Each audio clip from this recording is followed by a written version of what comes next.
Tin. Ratu sudah bersiap berangkat. Ia sedang membuka pintu mobil saat klakson berbunyi. Danang melambai dari dalam mobilnya. Selamat pagi, sapa Danang. Ratu menutup kembali pintu mobilnya dan melangkah menghampiri Danang di depan pintu gerbang. Pagi ini, Danang sengaja menjemput Ratu di rumahnya untuk berangkat bersama. Ia keluar dan membukakan pintu untuk Ratu. Selamat pagi Pak Danang. Saya bisa berangkat sendiri, seharusnya tidak perlu repot-repot menjemput saya, ucap Ratu berbasa basi. Ia biasa berangkat dengan mobilnya sendiri. Rasanya tidak nyaman saat dijemput dan diantar oleh orang lain. Tidak masalah. Kita satu arah, jadi saya mampir, katanya sambil menutup pintu mobil, ketika Ratu sudah duduk manis di dalam mobilnya.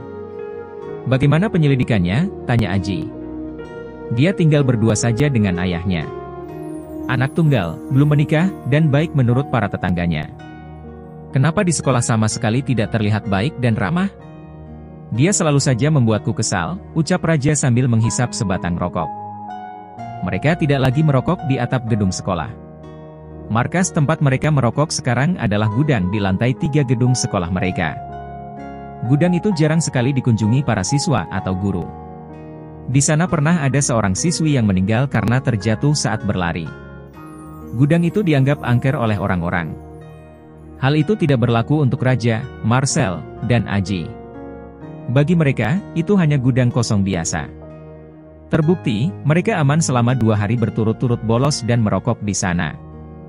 Hari ini, Ratu kembali mencari mereka di atap, tapi mereka tidak ada. Di mana mereka? Mengapa sudah 2 hari, aku tidak menemukan mereka saat membolos?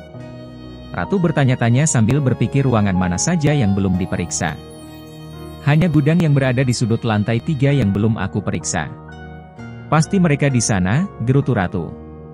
Langkahnya segera menuju ke arah gudang. Saat Ratu masuk ke dalam gudang, ia tidak menemukan mereka. Ketiga siswa itu bersembunyi di sudut lemari yang gelap. Tiba-tiba ia berkeringat saat melihat ruangan gelap. Napasnya tersengal, tubuhnya gemetar, dan tiba-tiba gubrak. Bu! Woi! Bantu bawa dia ke UKS. Raja berlari dari tempat persembunyiannya dan berteriak kepada 2 sahabatnya untuk membantu Raja membawa Ratu ke ruang kesehatan.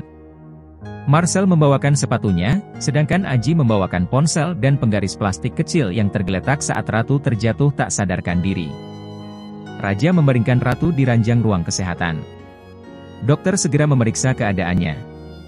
Selama tidak sadarkan diri, ia terus berteriak. Tolong! Tolong aku! Bu! Ibu! Mereka memanggil namanya berkali-kali. Namun, Ratu terus berteriak meminta tolong dengan air mata yang menetes di sudut matanya. Apa yang terjadi dengannya? Guru yang biasanya tegas dan galak ini, ternyata bisa terlihat lemah seperti saat ini. Apa yang membuatmu begitu ketakutan? Raja duduk di samping ranjang. Dokter menempelkan sedikit minyak di kening Ratu. Karena apa yang Ratu alami adalah tekanan batin.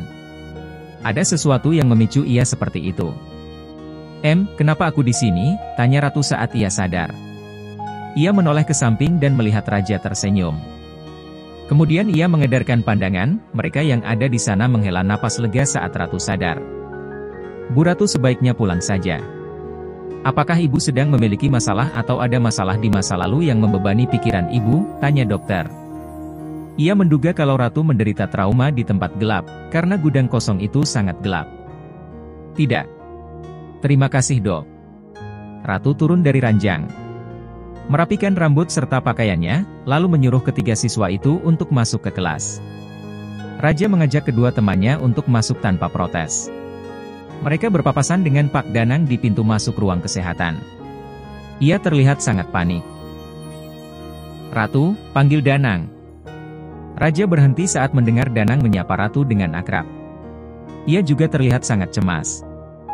Entah mengapa, hati Raja tiba-tiba tidak nyaman melihat ada orang yang mencemaskan Ratu. Raj, ayo, panggil kedua kawannya. Mereka heran melihat Raja berhenti melangkah dan terlihat kesal. Mereka pikir karena Ratu menemukan tempat persembunyian mereka. Namun, perasaan itu tidak bisa diartikan oleh Raja. Benarkah ia merasa kesal karena tempat mereka merokok ketahuan oleh Ratu atau ada hal lain yang mengganggu pikirannya? Kamu tidak apa-apa kan? Tanya Danang dengan panik. Tidak apa-apa. Saya baik-baik saja Pak, jawab Ratu sambil melirik dokter yang sepertinya tidak suka dengan keberadaan mereka. Saya harus memastikan mereka masuk ke kelas. Permisi dokter, Pak Danang, pamit Ratu. Ia melangkah keluar dari ruang kesehatan dengan tergesa-gesa. Dr. Ananda adalah dokter magang dari sebuah universitas kedokteran terkenal di Jakarta. Sepertinya, ia menaruh hati kepada Danang. Dari tatapan matanya, Ratu tahu perasaan tidak suka Ananda padanya. Ratu berbaring di kamarnya. Pikirannya melayang mengingat kejadian tadi siang. Saat ia tidak sadar, dalam ingatan Ratu justru sebaliknya.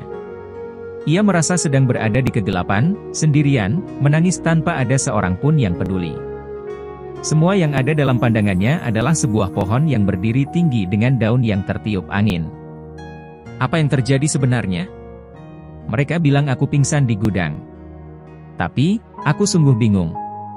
Tadi siang sebelum terbangun di ranjang ruang kesehatan, aku seolah melakukan perjalanan waktu. Aku melihat kejadian yang tidak pernah aku bayangkan selama ini. Siapa gadis kecil yang menangis itu? Tok, tok, tok. Masuk, Pak. Tidak dikunci, sahut Ratu. Deki melangkah pelan menuju ranjang Ratu. Ia duduk di tepi ranjang, membelai rambut putrinya yang sedang duduk bersandar. Ada apa? Kata Danang, kamu pingsan di sekolah. Selama ini, kamu punya fisik yang kuat, ucap Deki. Ia sangat ketakutan saat mendengar Ratu pingsan. Ia telah kehilangan Sofia, istrinya. Ia tidak mau ditinggalkan seorang diri di dunia ini. Tidak ada apa-apa. Mungkin kecapean karena ada beberapa siswa yang terus menentang Ratu dan selalu melanggar peraturan sekolah. Jawabnya sambil mengambil tangan ayahnya dan mengecup tangannya dengan lembut. Ratu baik-baik saja. Jadi, Papa tidak usah khawatir. Jangan menyembunyikan sesuatu dari Papa. Jika kamu tidak kuat bekerja di sekolah itu, urus saja coffee shop kita. Papa rasa, kamu sangat cocok mengurus usaha kita, bujuk Deki. Ia tidak pernah ingin Ratu lelah bekerja sebagai guru. Apalagi menghadapi anak-anak nakal di usia pubertas. Papa lupa bilang, ada Danang di depan. Pergi temui dia. Iya, Pak. Suruh tunggu sebentar, ucap Ratu. Ia mengganti piyama tidurnya dengan baju santai. Danang sangat khawatir tentang kejadian tadi siang. Rasa penasaran juga membuat ia datang untuk bertanya. Mungkin saja Ratu mau bicara padanya jika di luar sekolah. Di seberang jalan, Raja menatap tak suka. Ratu bicara dengan akrab bersama Danang di teras rumah. Belum sempat aku membalas dendam, sudah ada ksatria baju besi yang bisa mengacaukan rencanaku untuk balas dendam, batin Raja menggerutu. Daripada merasa kesal melihat mereka, Raja memilih pulang. Minggu pagi, Raja sudah rapi. Pakaian olahraga serta tas berisi beberapa perlengkapan mandi telah tergantung di motornya. Raja mengambil pakaian olahraga itu dan memakainya. Setelah selesai mengganti baju, ia melaju pergi dengan menggendong tas hitam. Entah ia hendak pergi kemana? Karena ia bangun pagi-pagi buta, sementara yang lain masih terlelap. Raja tidak pernah bangun sepagi itu di saat libur sekolah. Saat anggota keluarga yang lain bangun, mereka mencari Raja. Namun, para pembantu dan satpam mengatakan kalau Raja sudah pergi. Tumben sekali anak itu bangun pagi, gumam Haruna. Siapa mah? Tanya Tristan. Itu loh, bujangan Papa, jawab Haruna. Memang dia mirip denganku, akunya. Hih, kelakuan aneh menurun ke anak, malah bangga, goda Haruna. Tristan kembali ke kamarnya, sedangkan Haruna pergi ke dapur dan membantu para pembantunya mengerjakan pekerjaan dapur. Walaupun sudah ada pembantu, Haruna tetap mengerjakan pekerjaan rumah bersama mereka. Lebih baik bergerak daripada hanya duduk-duduk santai. Selalu kata itu yang Haruna ucapkan saat Tristan melarangnya mengerjakan pekerjaan rumah. Suaminya itu hanya tidak mau Haruna kecapean. Namun, Haruna selalu membuktikan kalau ia tidak lelah, justru merasa segar karena banyak bergerak. Tristan tidak bisa berkata apa-apa jika sudah begitu. Sarapan sudah siap, waktunya Haruna membangunkan Syahira dan Tristan. Mereka ada janji untuk pergi ke rumah Seruni. Ia sudah sakit-sakitan dan hanya bisa berbaring di ranjang. Ketika Seruni merasa rindu, ia akan meminta mereka untuk datang. Selesai sarapan, mereka pun pergi ke rumah Seruni. "Nenek!" Syahira langsung memeluk neneknya begitu tiba di rumah Seruni. "Oh, cucu nenek sudah perawan," ucapnya. Syahira membantu Seruni untuk bangun dan bersandar. Ia mencari raja, tapi dengan ketus Jihan bertanya kepada neneknya. Ia tidak marah dengan Seruni, tapi Jihan tidak suka bertemu raja. Alasan ia tak suka, sama seperti Syahira. Alasan satu-satunya karena raja selalu saja usil. Seruni tertawa mendengar kedua cucu perempuannya mengadukan raja. Ratu menggeliat, meregangkan tubuh langsingnya dengan begitu lentur. Ratu bangun dan mencuci muka, ia memakai setelan baju olahraga. Ia merasa malas untuk bangun, tapi ia berniat untuk pergi lari pagi. Menghirup udara pagi untuk menenangkan pikiran dan menyegarkan tubuhnya. Ratu memasang earphone di kedua telinganya lalu memutar musik untuk menemaninya berlari. Ratu siap melangkah dan membuka pintu. Pandangannya terpaku di sudut gerbang rumahnya. Raja dengan rambut kusut terkena angin dan mata berwarna merah. Raja berdiri, bersandar di pagar rumah Ratu. Hari masih sangat pagi, mentari pun bahkan belum menampakkan cahayanya. Raja sudah memakai baju olahraga. Sikapnya tidak seperti kemarin, saat ini, dia terlihat lebih sopan menyapa Ratu. "Selamat pagi Bu," sapa Raja. Ratu menutup pintu rumahnya, ia berjalan melewati Raja begitu saja. Meski hatinya merasa heran dengan Raja yang berdiri di gerbang rumahnya. "Bu Ratu." "Maaf." Raja menghentikan langkah Ratu beberapa meter darinya. Ratu berhenti sejenak, tapi ia tidak menoleh. Matanya berkaca-kaca, untuk pertama kalinya ia mendengar kata maaf dari mulut Raja. Siswa yang terkenal kebal hukuman. Tidak disangka bisa juga meminta maaf, batin Ratu. "Untuk apa kamu minta maaf, kalau kamu tidak sadar kesalahan kamu di mana?" Ratu berlari meninggalkan Raja yang diam terpaku. Raja meminta maaf hanya untuk kejadian kemarin. Dia memang masih belum menyadari di mana letak kesalahannya, dia pun berlari mengejar Ratu dan mensejajarkan diri di samping Ratu. "Bagaimana caranya agar aku bisa mendapatkan maaf?" Raja bicara sambil berlari. Ratu berhenti berlari dan berkata, "Saya ingin kamu tidak terlambat ke sekolah, tidak merokok, tidak membolos pelajaran. Jika kamu sudah bisa melakukan semua itu, saya akan memaafkan kelakuan nakal kamu," ucap Ratu. Ia berlari kembali dengan senyuman.